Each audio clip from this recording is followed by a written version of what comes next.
I work in an office. I like numbers. I'm just kidding. Help me, I'm miserable. Here's a number for you. Over 3 million. That is the number of people affected by depression worldwide. I've dealt with depression my entire life, but the bullies at school didn't help. The kids would make fun of me for my size and antagonize me at school. After school, I would go home and my parents would be arguing. Most nights I cried myself to sleep.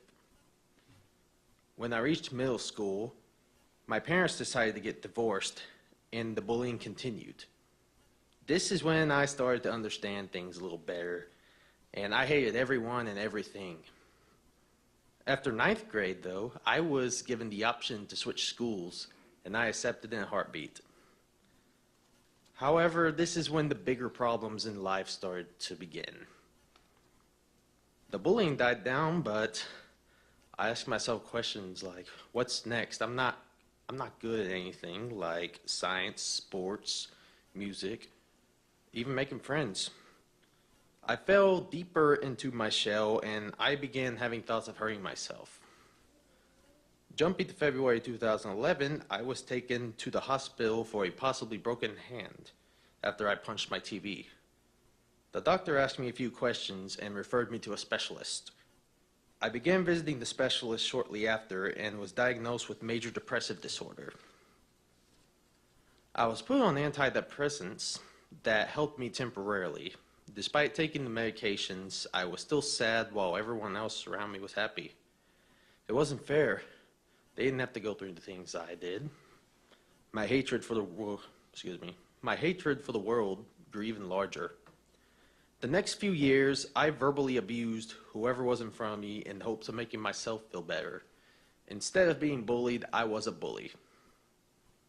This cost me friends, and I lost the respect of others. Losing my girlfriend a month before graduation, I left high school with nothing but a diploma.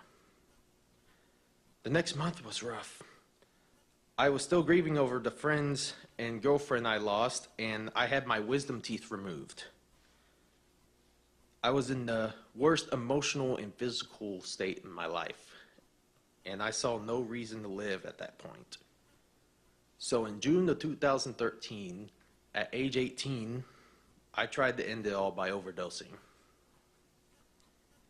The next few years, I isolated myself from the world and kept my attempt hidden from everyone. But earlier last year, I was sharing a room with my stepbrother, and I was not holding up my end of the room. I was living in filth. He told me that he didn't like it, but I told him that it didn't matter to me because I probably wasn't going to be around. I was probably going to be dead soon.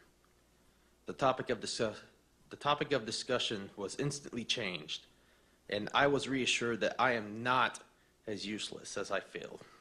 After this talk, I felt comfortable reaching out to others, including the people from my social media life. One friend gave me the idea of volunteering. I would have never thought of this on my own. It took a lot of trying new things, but I finally found the American Foundation for Suicide Prevention in my area, and I decided to stick with that. With my new mindset, I wanted to help people who are dealing with the things that I've dealt with and still deal with. I have tried to do everything I can in my short time of being with AFSP. It took a lot of courage, and I didn't know if I was up to the challenge. But at the 2016 Cape Girardeau Out of the Darkness walk, I told my story. This was the first time I've ever openly talked about these things.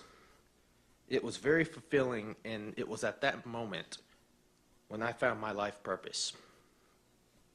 Again, I would have never thought that being a volunteer, let alone helping people, would be my main way of coping.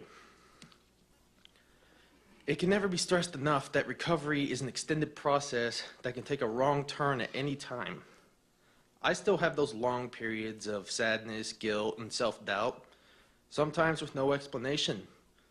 I'll still get suicidal thoughts every now and then, but I'm learning to deal with them. I used to ask myself, why is this happening to me? Why do I think this way?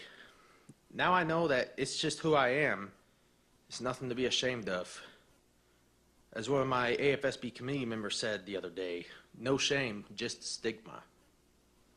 Despite hard times, I continue to fight for myself and others because fighting is all I know. I've been doing it my entire life. Yes, medication, therapy, they're both essential to my recovery, but there is no treatment in this entire world like making a positive impact, making a difference. Nothing will make you feel better than knowing that you're getting out and making a difference. This isn't part of my speech, but as Erica said, there's a DFSP table set up outside after the show. If you want to step in, you want to make a difference, go up there and sign up. I encourage you to, because it helped me a lot. This is helping my recovery, and if I've helped at least one person throughout my entire journey, then everything I'm doing is worth it, and I wouldn't change anything. My hardships, humility, and recovery have all led me here today. I know that I can't go back in time and change things, the people I've hurt, the bad things I've said, but what I can do is make sure that it doesn't happen to anyone else, and so can you. If you haven't already, find what makes you happy and what gives you purpose. Purpose is something that brings joy to you and others. Look everywhere. It could be in the places you least expect. And remember, you can have all the support in the world, but it's up to you to take that first step. It only takes one person to make a difference in someone's life. Don't pass up that opportunity. Be the one.